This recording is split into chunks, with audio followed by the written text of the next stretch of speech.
How's this Pokey do, right? Pay no attention to my voice there. I've got had the flu for a few days.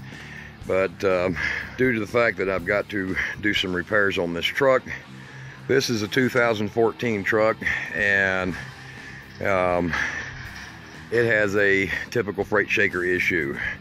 And I'll explain to you more in the video where my definitions of why and what year models and pretty much all Freightliners, and I'll explain in the video the whys and the whats and how to fix that shaking that happens between 45 and say 80 miles per hour.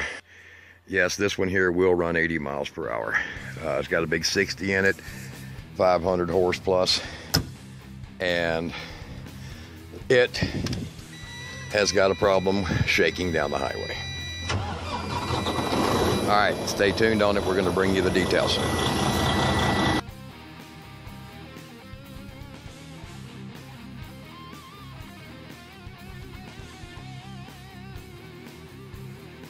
Typical Freightliner is a 2014 model, and most of you guys don't realize that these Freightliners, most people think that the wheels are out of balance, tires are out of balance, axles are bent.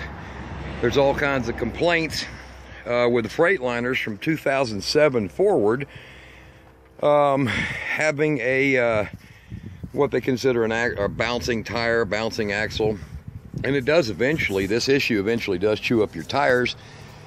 And what you're dealing with is what is called axle or drive shaft alignment. You see there's a drive shaft going back to the rear set. The front set's your permanent drive set on this truck. And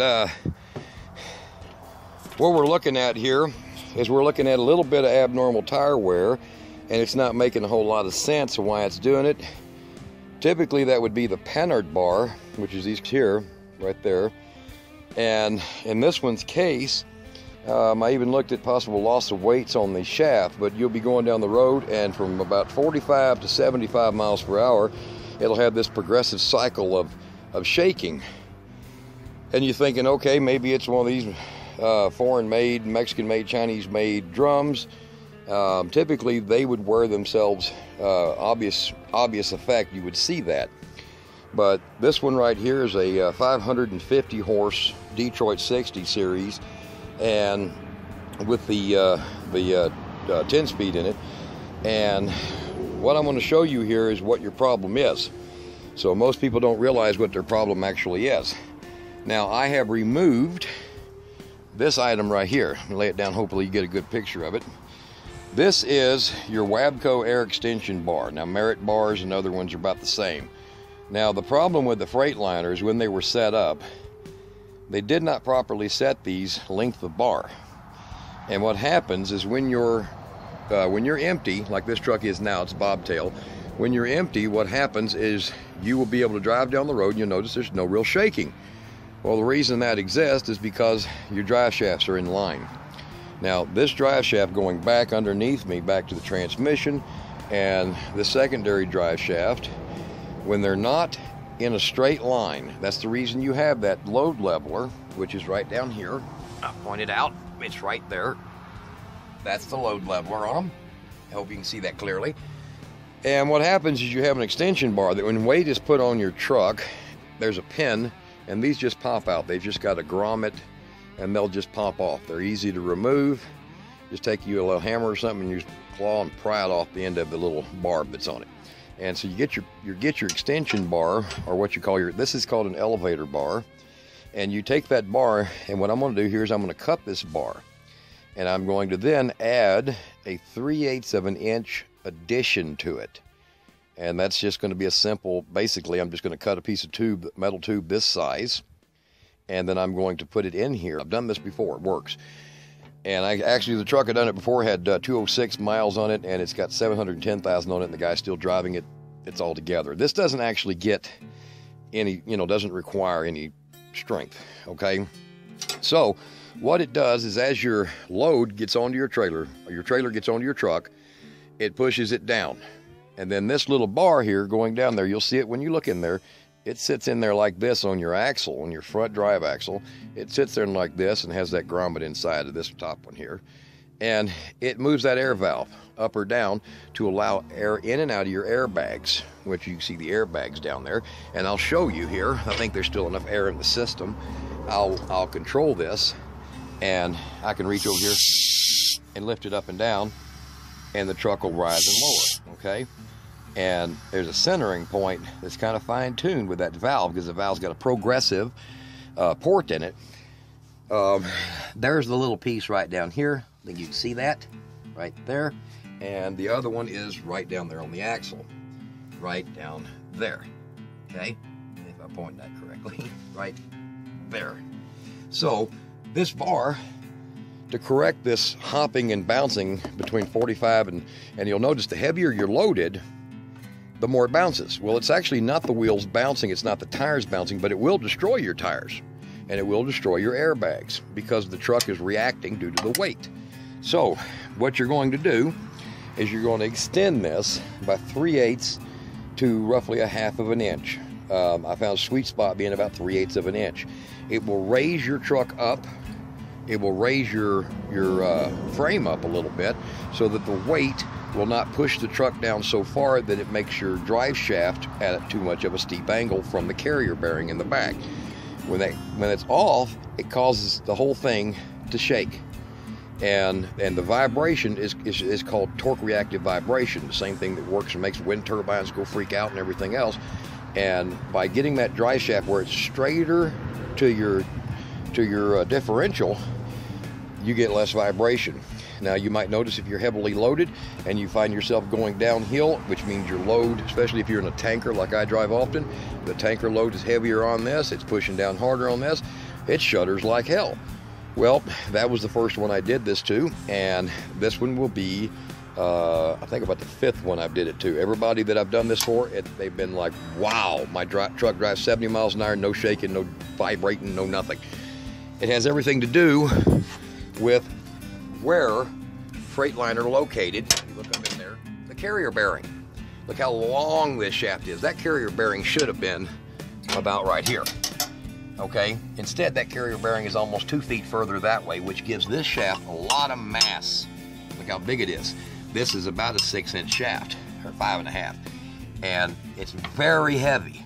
So when its U-joints are changing their position down here from where the weight points of the U-joints are, that's where you get that shudder and that bounce. You won't believe this till you do it.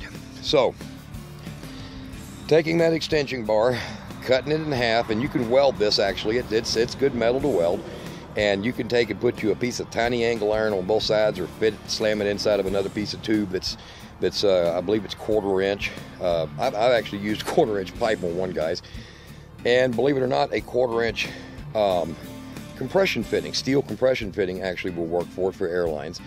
And you just separate these 2 points, just cut this and split it apart by 3/8 of an inch, put it back together, put the grommets back in it. I pulled that one out.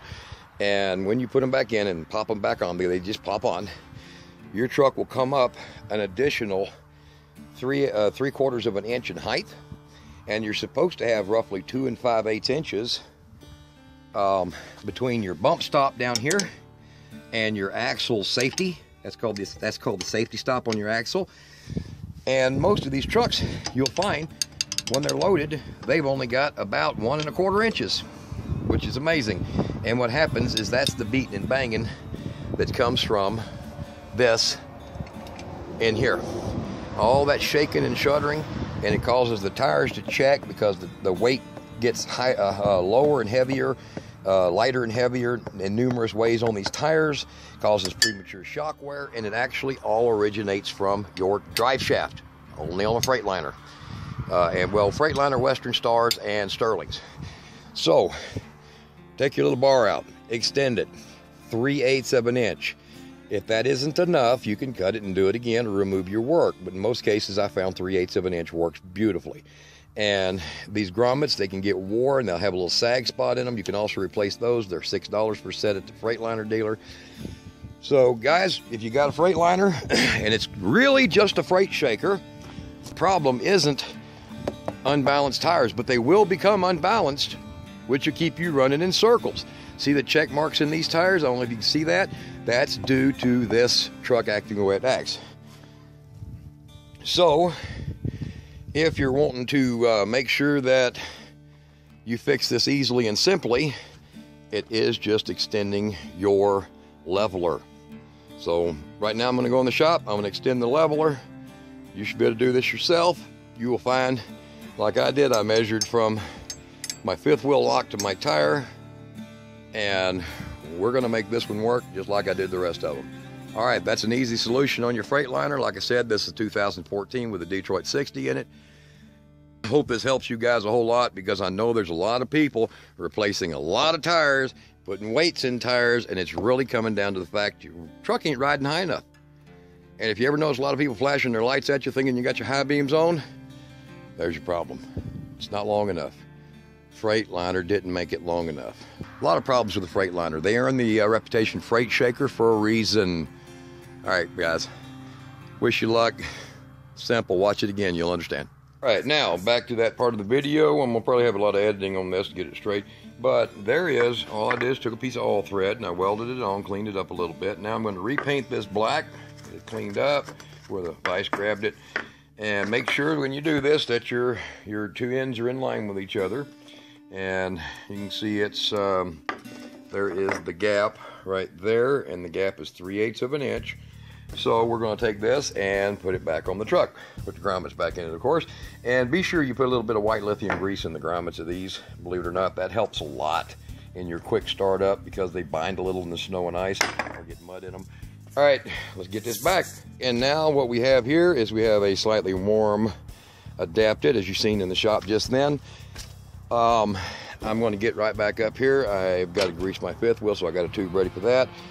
And for you guys going, oh, Russ, stop it. It's been sitting here a few days. The grommets will go back in it. I'm going to put a little grease on it, and they will pop. They just pop back on down here on your load levelers and on your load leveler valve.